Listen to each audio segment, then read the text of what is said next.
Now, more than ever before, there is incredible turbulence and chaos in the marketplace. The fabric of Social Security and employer security is so brittle you can practically hear the threads snap. Our safety nets are broken, and no one is in a position to stitch them back together. But there's hope, and that hope just so happens to look like you and me. Life insurance professionals have the solutions to these intimidating problems. We're the one segment of the financial services industry that can provide certainty in an uncertain world, and so we have a moral obligation to educate the public about creating their own security. We can provide clarity in the chaos, calm in the storm, but so far, we've done a pretty weak job of it. The statistics are staggering. Only 44% of U.S. households have individual life insurance. And half of those same households admit they don't have enough life insurance. At a time when access to information is at an all-time high, this exposure is at a 50-year low. Americans are conflicted, or maybe even confounded, about what to do to protect their financial futures. They know that the traditional safety nets are vanishing, but they're not taking the right actions to protect themselves and their families. Even as they see the bottom rungs of the traditional socioeconomic ladder are vanishing. The good news is we've got the solutions. And now, more than ever, we need to tell the right stories, the right way, to help Americans understand how to turn our products into their solutions. The gap between the need for life insurance and the consumption of life insurance is vast. And floating between this clear need for life insurance and the lack of consumption of life insurance lies a virtual no man's land. In fact, it's not a no man's land at all. It's a gap littered with opportunities.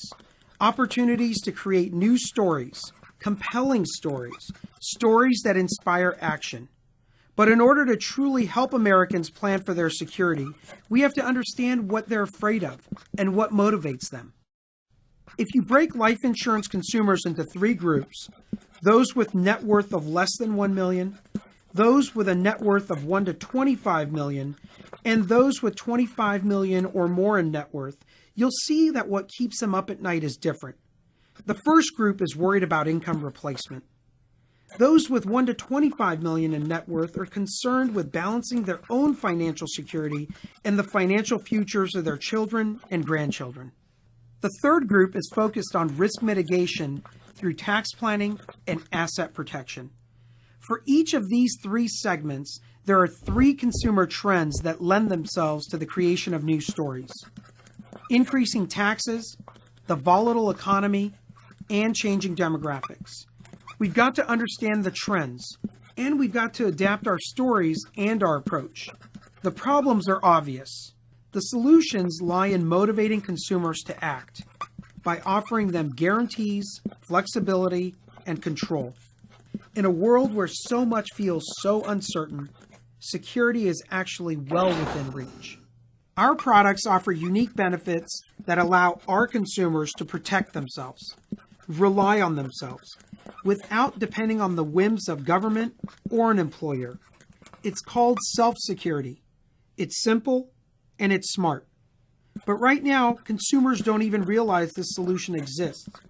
So we need to tell this story. We need to repeat this story. We need to weave our solutions into the fabric of their new financial security blankets. Let's reverse this 50-year trend, starting now. Nobody wakes up in the morning wondering if they have enough life insurance, but they just might, given the understanding of what life insurance can do for them and their loved ones. Life insurance is there through the turmoil, fending off threats and instability. Our products take the risk out of life. They provide the very certainty consumers need: guarantees, flexibility, and control. And more importantly, peace of mind. Together, we can transform tomorrow.